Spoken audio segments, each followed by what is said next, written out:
ingin Busri alhamdulillah ini yang saya untuk Busri ya Bu Ega ya, saya Busri kita sekarang akan praktek coaching ya Busri ya.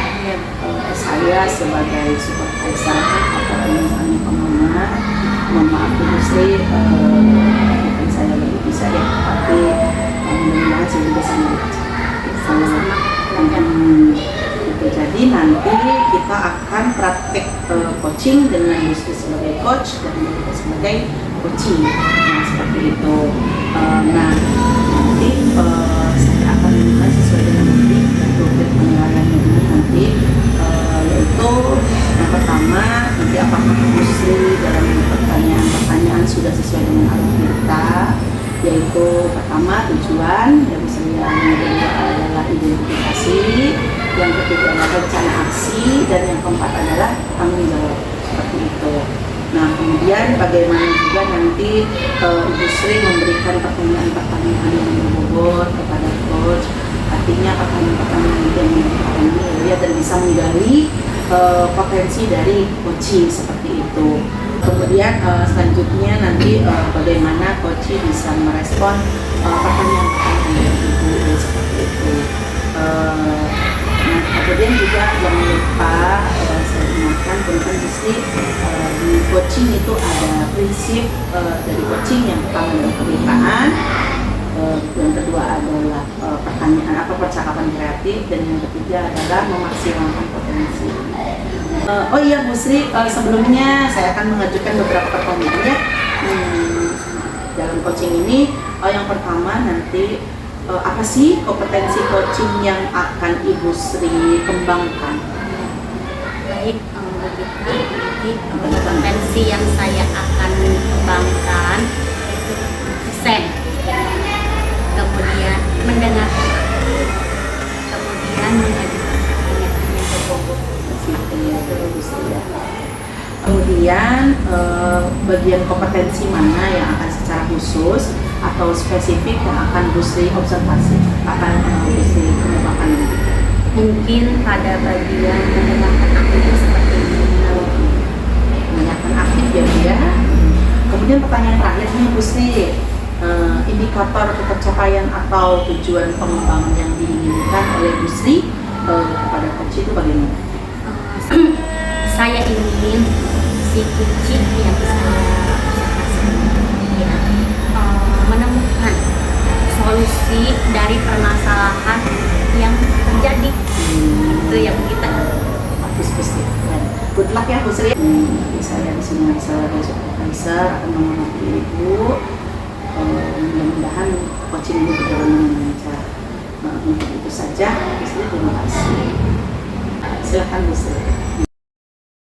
Assalamualaikum Bu Ega. Waalaikumsalam Bu Sri. Ya Bu Ega, saya ngeliat kayaknya dari kemarin kita obrolan sedikit ya, ada yang ingin Bu Ega sampaikan kepada saya. Kira-kira apa Bu Ega? Betul Bu Sri, saya tuh sebenarnya pengen curhat sama Ibu.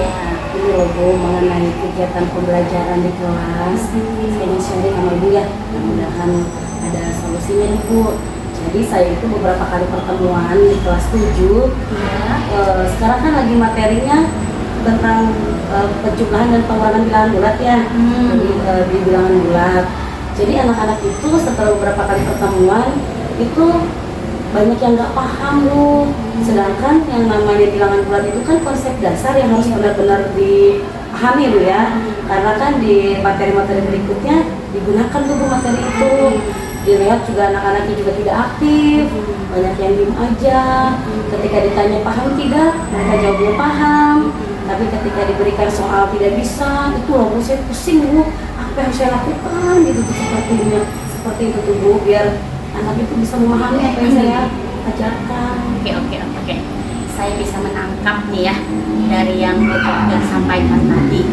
Jadi permasalahannya itu ada di anak ya.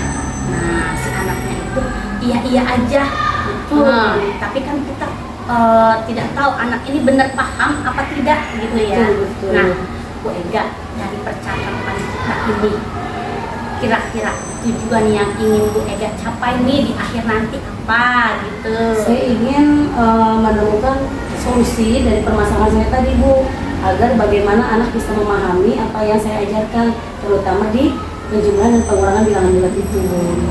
Ya oke, mendapatkan solusinya ya. Mudah-mudahan kita dapat dari obrolan kita ini nanti Bu Ega ya. Amin, Oke. amin, ya. Nah, yang pertama itu, nah sekarang ini Bu Ega dari skala 1 sampai 10 yang sudah Bu Ega rasakan skala mana? Masih 6 kayaknya. Yang sudah Ibu lakukan apa dulu nih? Iya, iya, iya. Sebenarnya sih Bu, betul Bu, saya juga kan masih monoton ya Bu ya pembelajarannya. Saya baru pakai bilangan bulat yang digambar di papan tulis, kemudian langkah-langkahnya pakai spidol biasa, kemudian anak diberi LKPD biasa aja. Memang saya masih begitu Bu pembelajarannya. Saya pikir dengan begitu anak bisa paham gitu. Menurut Bu Ega ada enggak misalkan ditulis di lantai gitu, ada enggak solusi yang lain lagi selain itu? Bisa sih Bu, saya pikir begini ya Bu ya, anak-anak kelas 7 kan mereka baru lulus SD ya Bu ya.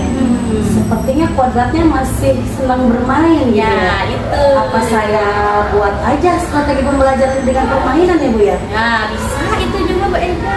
Bisa juga Bu, di lantai kita gambar-gambar lantainya. Nah itu Iya, anak bisa kayak melangkah ke kanan 2 kali, ke kiri 3 kali, kalau positif negatif gitu ya Bu ya. Nah bisa itu karena mereka pada saat usia-usia anak kelas 7 kan usia-usia masih peralihan ya, peralihan dari SD menuju SMP, jadi masih harus dikembangkan sesuai dengan umur mereka. Betul, betul. Ya deh Bu, baik, nanti akan saya coba seperti Iya. itu ya Bu ya.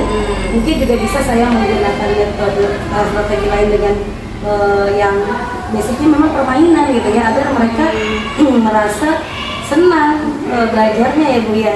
Itu Bu, insya Allah akan saya rencanakan kegiatan tersebut.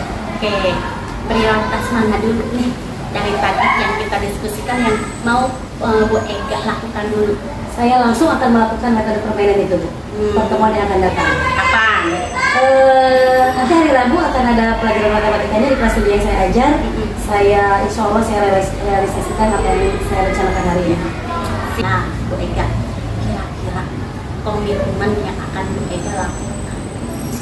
Senantiasa ketika pembelajaran saya selalu akan merencanakan, melihat dulu kondisi anak, khasnya apa, kemudian lalu saya realisasikan apa yang direncanakan tersebut. Seperti sekarang ini, karena saya melihat anak suka bermain, maka saya akan melaksanakan metode permainan tersebut di pembelajaran saya nanti. Dan mudah-mudahan dengan cara seperti itu, anak-anak bisa lebih memahami pembelajaran yang saya sampaikan. Yang membantu Bu Ega mengingatkan supaya target ini tercapai, yang terdekat itu kira-kira sekarang. Mungkin ibu ya. Iya boleh. Saling ya Bu ya. Iya, baik Bu Ega. Nah, komitmennya Komitmennya mungkin nggak hanya pembelajaran saat ini Bu ya, nggak hanya materi saat ini juga, nanti ke materi-materi berikutnya, ke proses-proses kegiatan belajar berikutnya juga. Mungkin saya lebih mempertimbangkan bagaimana kondisi anak dan mempertimbangkan apa yang harus saya lakukan di proses pembelajaran itu biar tidak monoton ya Bu ya, agar anak bisa menerima pembelajaran dengan baik. Insya Allah seperti itu. Kira-kira setelah kita cerita seperti ini apa yang Bu Ega rasakan? Saya sangat senang ya Bu ya, akhirnya dia bisa sharing dengan ibu, bisa tukar pikiran, bisa tercerahkan. Jadi apa yang menjadi ganjalan saya selama ini bisa ada solusinya gitu Bu, dengan kita saya bercerita dengan ibu ini. Alhamdulillah ya Bu Ega, mudah-mudahan lancar ke depannya. Amin ya. Apa yang Bu Ega inginkan semua terlaksana dengan baik. Mungkin sekian ya Bu Ega ya. Nanti kita lanjut lagi Bu Ega ya. Ibu terima kasih banyak ya atas segala semua waktunya. Sama-sama Bu Ega. Baik Bu Ega, nuhun Bu Ega, assalamualaikum. Bu Ega. Waalaikumsalam warahmatullahi wabarakatuh. Baiklah Bu Sri tadi sudah melaksanakan proses coachingnya. Nah, begitu. Saya ingin tahu nih Bu, bagaimana sih coba performa Ibu tadi saat melakukan coaching? Menurut Ibu, penilaian Ibu terhadap diri Ibu tadi bagaimana?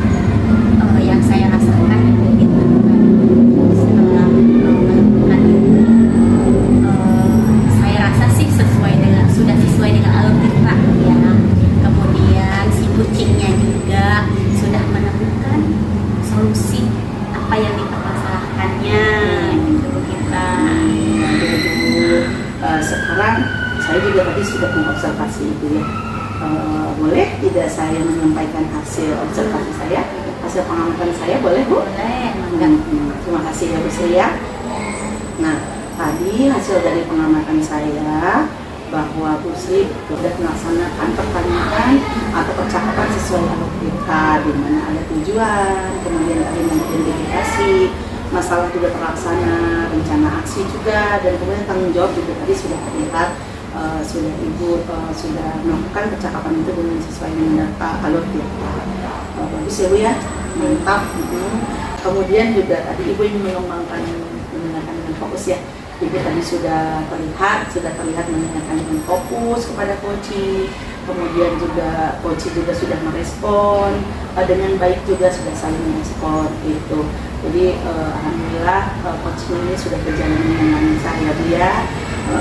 Kemudian melihat dari prinsip coaching tadi bahwa Ibu sama Bu Sri dan Bu Ega ini sudah seperti akrab terlihatnya ya, harmonis, kemudian tidak kaku terlihatnya, tidak grogi, kemudian juga sudah ada chemistry antara Ibu Sri dan juga Ibu Ega ya. Kemudian percakapan kreatif dari Ibu Sri juga kami sudah tergali ya. Alhamdulillah sudah tergali percakapannya bagus. Kemudian Bu Ega juga akhirnya karena percakapan dari Ibu, akhirnya Bu Ega sudah bisa memaksimalkan potensinya sehingga tujuan yang ingin dicapai oleh Bu Ega itu tercapai. Kemudian potensi coaching yang akan Ibu Sri kembangkan. Baik, begitu. Potensi yang saya akan kembangkan mungkin pada bagian mendengarkan aktif seperti itu. Ya, alhamdulillah prosesnya sama-sama, proses coaching hari ini berjalan dengan lancar, alhamdulillah. Mungkin cukup itu saja ya Bu ya.